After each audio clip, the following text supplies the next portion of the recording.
Hey, what is up everybody, Blades for here, and today I for you guys another video, Persona 5X. Inside today's video guys, we're going to be going over some meta shifting or must pull characters here that I feel like a lot of you guys are going to want to know, of course, when it comes down to either pulling in general just for the meta or either just pulling because of how good they really are. Now, this has been a question I've been asked for quite some time, and I ended up getting the question once again last night. And yeah, this was a video that was just gonna be here no matter what. I usually try to avoid these type of videos because when it comes down to meta shifting and things of that nature, it can be a little cloudy. But I do have a couple characters that quite literally make it as clear as day as possible when they were reigning supreme, or if they're still reigning supreme, to at least invest in as a meta shifting unit or either as a must pull unit. So if you guys enjoy videos like these, be sure to sit back, relax, and just enjoy the show, and hit that like button, hit that subscribe button, seeing it does help me out quite a lot. And if you do want to support the channel a little bit more, be sure to check out the Ko-Fi link down below, which allows me to make more higher quality videos for different editors and things of that nature. But let's get straight into the video. So the first unit that we're going to be going over is going to be Phoebe. Now this Phoebe, or at least this character, not this Phoebe, came out in 1.4. Now this was the at least version when she ended up dropping here, and I would like to say this character still exists today on CN, mainly for the people who really take guild boss very seriously. Inside of CN here, eventually all the guild bosses will end up actually taking some score away. Instead of it being like one or two, you're eventually going to have all three of these said guild bosses contributing to your guild score. With that in mind, you will need 3 different navigators to do said things here, and Phoebe is definitely one of those navigators who are going to be used. The triple queens, or at least, yeah, the triple queens of the navigator section is pretty much Phoebe, Ange, and Futaba, and every last one of these units make it very well known that, hey, they are the big ones at least calling the shots. So this is one of the few characters I would say that is more of a meta shift as well as a must pull unit. Mainly for the fact that, of course, when she did release on 1.4, this was our first 5-star Navi. And with this in mind, she was in every last SOS, she was in Guild Boss, she was in daily play. At that point in time, with the absolutely amazing weapon that she has paired up with here that allows her to get her chalices more and give you more attack related stats, it quite literally solidified her positioning as a navigator. And even in today's standards, seeing of how she ends up working, she's able to still solidify that spot, especially in the ranking selections. Whether it's going to be guild boss or even sometimes in SOS, she still resides there. This is one of the few characters that I feel like a lot of you guys should think of as a must pull. If you want to go ahead and pull her on the standard banner, I wouldn't really get mad at anyone for doing so. This is a huge deal, especially for the 5-star scene. It was our really first 5-star navigator, so if you wanted to pull her as a first character to pull in general, it wouldn't be a bad choice. Just do understand, she is a standard at the end of the day, so you are doing a little bit of a 50-50 chance if you decide to pull for her or just get her off the standard banner. Now the next character that we're going to end up going over here is actually going to be Chord. Now Chord has at least lasted from 2.0 all the way to 3.2. And the reason why I say 3.2 specifically is because 3.2 is where we had like Win Vast, which was another huge support character.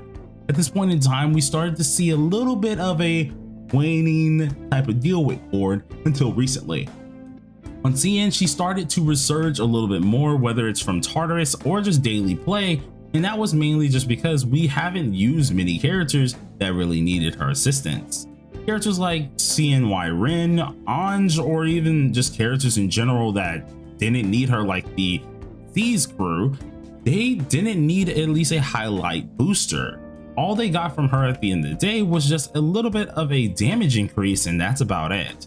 When you think of different characters like the Thieves crew, for example, they have Yukari for their Thurgies, and that's going to be more of their damage boosting and Thurgy boosting. So Chord really lost her light after that. Though don't let this steer your release decision. In 2.0, she came in swinging very hard, at least on the TW community, seeing that she came out of absolutely nowhere. Not only just stealing the community's hearts, being of course she was the girl that a lot of people were looking forward to, and she wrote our main character an amazing song. I have to say this character in general is really cool. She brought in some aspects that were just different, whether it came down to highlight charging and she also gave you a personal buff that was really good for your attack stats. It was pretty decent to actually have this character on your team, and even today it's still really good. She's helpful for bossing, helpful for different daily plays, so at the end of the day you're gonna have a little bit of fun. Just the only reason why she's a little bit lower on most tier lists at this point in time is because the C's crew really did just push her to the side. Though with the newest character being Barry, she is taking a huge resurgence inside of at least the way or span of things, so I would like to say we're going to see a lot more of this character very soon. Paired with at least the weapon that she ends up having here, which allows you to start with a certain amount of highlight charged immediately, plus regain your highlight back. Yeah, it was pretty clear as day that this character was a high tier character. Whether you think of it as a must pull or a meta shift, this character did both. She was pretty much able to increase her own attack, able to give your loyal listener, being at least the character that she ended up buffing, more attack, while also giving you extra attack on your highlight. I don't think you can really beat that even if you wanted to. This character made it very clear that with every last one of the check marks, even in healing, she was really powerful. So I would say for a lot of you guys, this was definitely a must pull and a meta shift. So we're gonna go ahead and move on to the next character. Now the next character on our list is going to be Futaba. Now Futaba is one of the few characters that I feel like a lot of you guys have been sleeping on a little bit here, but some of you guys have finally figured out what she can do. And I've noticed this just because of the reel that I ended up posting about her a while ago has absolutely shot up. You guys have been really interested in this character, and I don't blame you. She came out in 2.3.1 and was our second 5-star navigator, and man, she landed perfectly. At this point in time here, she's still really current inside of at least CN, and she helps out anyone she can do that really requires her crit rate abilities, and it came with one extra thing that no other character can do till this day. And that one thing is actually going to be weakness implant. Yes, you heard it right, weakness implant. She has a thing called disruption virus, and whenever of course an enemy is either null, repel, or even absorbing to damage, it can actually change it to a resistance. Or even if it's resisted to that said element that you're boosting, it could change to normal. Heck, even if you have it at normal, it changes to weakness. Well, you think weakness is all that's there? Well, no, she can make it even weaker to that target as well. It was pretty much a huge feat for anything inside of this game, seeing that this was something wholeheartedly new. Not to mention when you paired it with her defense shred ability being her skill 1 called silent hacking, it was really powerful. The good part about this is this Navi herself actually scales off attack as well. So when it came down to building her, you could kind of build her like a DPS, and you would get away with giving all of those DPS stats to your actual ally. The good part about her is if you did want some extra crit rate inside of her entire kit, seeing that Navis already do share their kit with majority of their teams, don't worry, you'll be able to do that with her A1. A1 gives her an extra 15% crit rate, and it made a huge damage for DPSs across the nation pretty much. Now, that wasn't all that came with this. This character as well could boost her allies, and even more so have a shield depending on 30% of her attack, which was absolutely amazing that it could last even for a whopping 3 whole turns. Although it took her a little bit of time to get a little set up, being at least you do have to make sure you have the stacks for that said thing, like the analysis progress and of course the hack complete progress, it still was really helpful. And this character even till today is going to be a very strong character. Not only just because of the actual stats that she's going to end up giving you, but in general just for her use in all content. Heck, there's even some Velvet trials that truly will need this character, so I would feel like a lot of you guys are really going to invest into her. But that's not all she had. It even came down to the weapon. This weapon was a huge change for a lot of people as well, seeing that with the weapon, it not only boosted your attack percentage by 30%, but it also made it so whenever you do weakness implant or exploit that said weakness, we get an attack buff by 10% that lasts for 2 whole turns. This was absolutely insane, and if the Navi actually ended up debuffing, being at least any type of debuff at this point in time, the enemy will then take 7.6 more crit damage for 3 whole turns. And that was just pretty much absolutely amazing to have, and it only became greater when people found out it also stacked. So this was a huge deal for a lot of people. She changed the meta drastically, and is a crazy must pull. Anyone who was pretty much just not summoning for her was out of luck for quite a while, seeing that no matter what you wanted to do or say, this character was everywhere, whether it was daily play, SOS, guild boss, any type of event, you named it, she was there. So this was definitely a character that I would say was a meta shift and a must pull unit, and they're still very viable today. Keep in mind, she dropped around at least 2.3.1, and we're in 4.0, or at least 4.1 at this point. So yeah, it's definitely a long time that she's still been viable, but that's at least one of the characters. We're gonna go ahead and talk about the next character here, being Howler. Now, Howler is one of the few that I would say she's just as current as the other characters, being at least Futaba. They're not really a character that quite literally has dipped out of the meta themselves here. And this is something I can wholeheartedly agree with too. I ended up asking a few other people to get their opinions on it, and they also agreed with this statement. Now, Howler is a standard character, but when you hear the word standard in this game, don't think that they're immediately bad. In fact, she is insanely good. She is current off and on, but very current to say the least when it does come down to usability. Whether it's going to be in bossing or either general use here, though she does excel in some of the bossing aspects as well, seeing that her debuffs can both be single target and AoE, she is very much so powerful. All in all, this character gave some crazy looking debuffs that a lot of us weren't expecting from at least a standard unit. She changed a lot of at least what's being expected for people, seeing it wasn't really a huge meta shift, but it definitely was a must pull unit. Seeing that we had so many standard characters that started to drop, this is where a lot of people decided to actually pull on her banner to get her early. Because if we decided to wait, that would have been 9 whole characters we had to sift through and hope that we can get her out of the standard selection.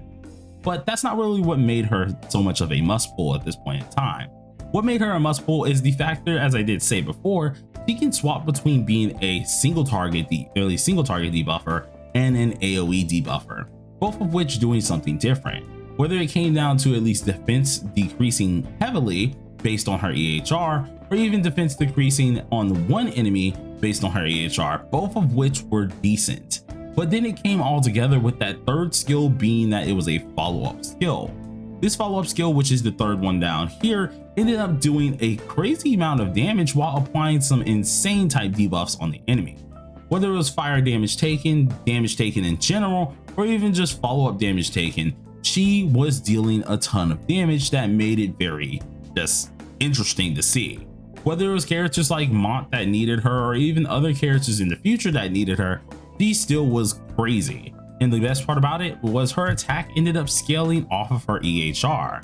This was a huge deal at the time and still is one today. And if you do have her passives, which you're going to have them unlocked as you level up, she's able to not only inflict enemies with debuffs for one whole turn, or at least out of her passive, and this increases her attack by 33%, but she's also able to increase her allies' attack after she does a fire attack damage, or at least a fire attack in general.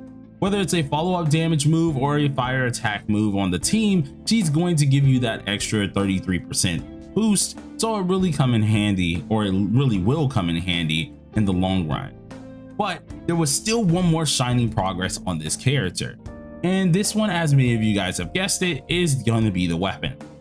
She did work fairly well with her 4-star weapon, so the 5-star really wasn't too needed, seeing that it did of course do what you really need to do.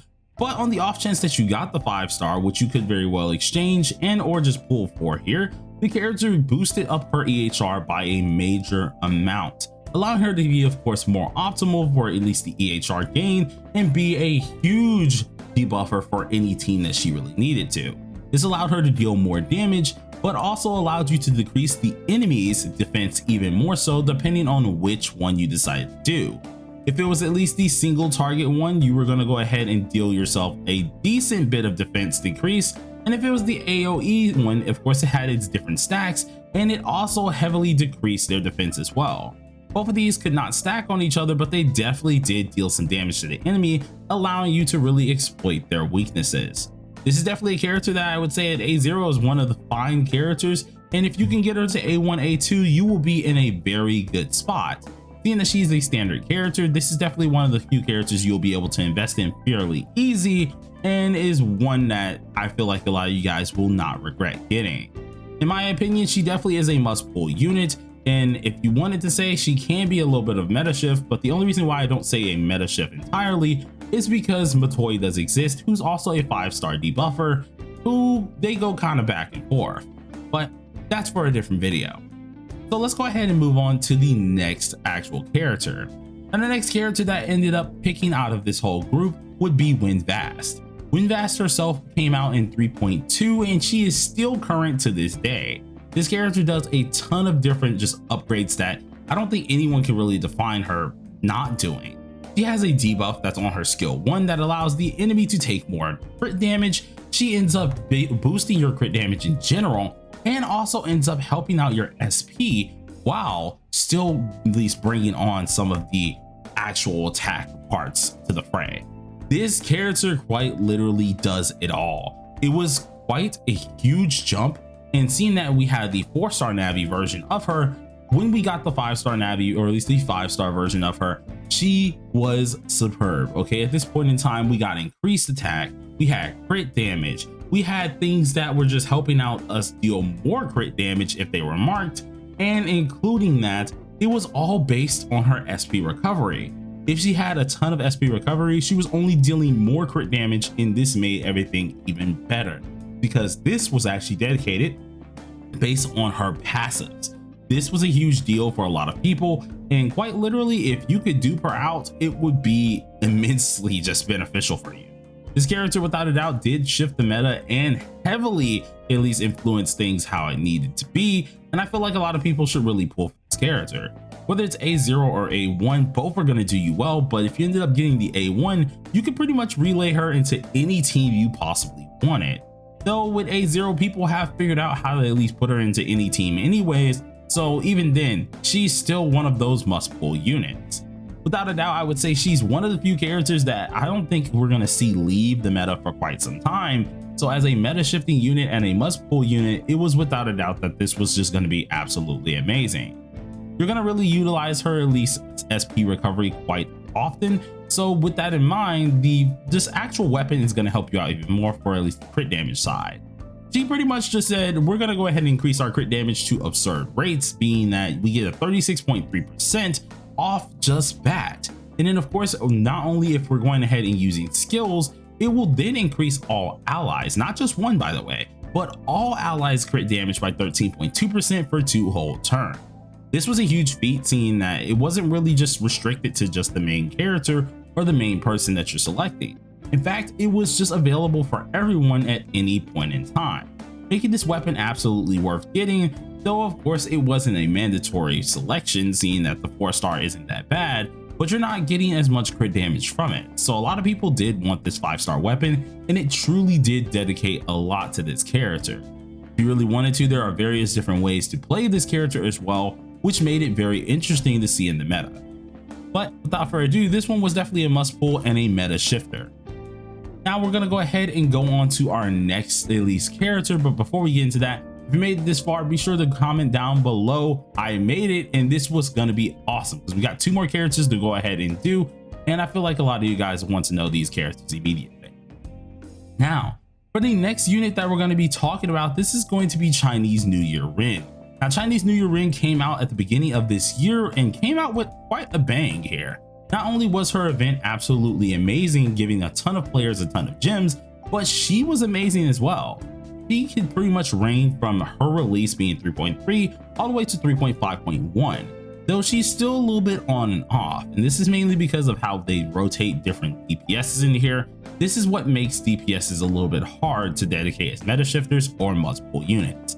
But the good part about Rin is she understandably did shift the meta, and it was so observational. Like, it was one of the few things that I feel like is undeniable that happened to the actual community. If you did not have Rin for at least the good few patches that she was there, you just weren't getting nowhere. You weren't scoring as much. She came in being the best damager we've ever seen for a long while. She was dealing numbers at A0 that we couldn't even fathom at the point. So it was quite interesting seeing that this character just came out with a bang. Though the only problem is for most free-to-play players for 4.0, you're not really going to utilize this character, seeing that Ange ends up releasing in 4.0, and that really made it so now A6 On can start reigning supreme. Though if you were a person that was before this point in time, it's definitely part of this meta, or at least Rin herself was definitely part of this meta. She's absolutely amazing. She does a ton of damage and was one of the few characters that I was much so surprised that did not need her 5-star weapon to the extent that most do need it. She can deal some crazy damage even at a 4-star weapon level, and with the 5-star weapon as well, she's just dealing even more of that damage. Absolutely insane. She brought in even a new play on technicals, which made it even more so worth it, and seeing that she needed this crit rate to deal that devastating damage, it was just a known type of comment that she was going to be highly rated. At this point in time, I would definitely say when you pair her with the actual skills that she's supposed to be using, which is usually the 1-3 into her melee attack, meaning 1 and 3, and then melee attack being that, it just showed you how much damage she really could do. Anyone with actual dupes on her though, she's still viable to this day. It's only if you just don't have any dupes on her that technically A6 On does outrank her, or at least there's no technically, factually she outranks her. But at that point in time, I still would say this character, in my opinion, is definitely a meta shifter. As for a must pull, it's kind of on the iffy side. I would probably say she's not a must pull, but definitely makes a huge difference. But now we're coming down to our last unit, and this one I'm pretty sure no one, of course, will debate on, and that's going to be Ange. Ange quite literally shows so much support, and this is quite literally one of the few characters that I gotta admit, for an anniversary character, they're usually busted, right? But they did a good choice with making an anniversary character a Navi, because man, oh man, this character is used everywhere. Not even lying to you guys, she is used everywhere. You can use, of course, Futaba and Phoebe, and they will still have their placements, but there's going to be points in times where you do need to shift them out.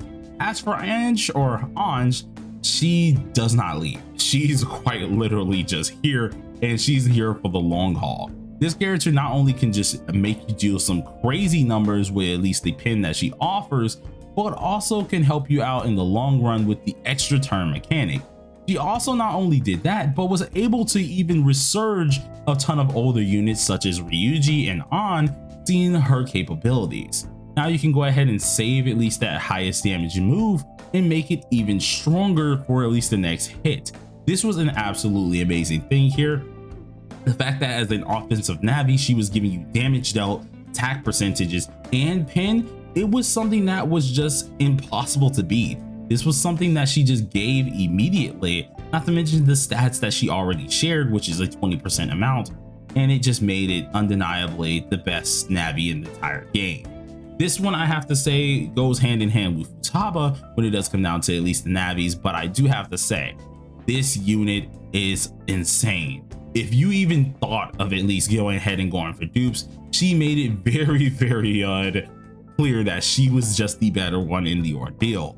At A2 even, she gives you a revive, so that is crazy to have. Whenever, of course, you end up fainting at A2, you will get that revive, and it made it very well known. Just by going ahead and using your A3, or at least your skill 1 and skill 3 here, you were always getting a ton of damage out of the deal. And then, of course, if you ended up using this skill 2, you were getting some health back out of the deal as well. So she wasn't only just a hard hitting, just increased damage attack only type of Navi, but she did help in the healing side and dispelling debuff side as well.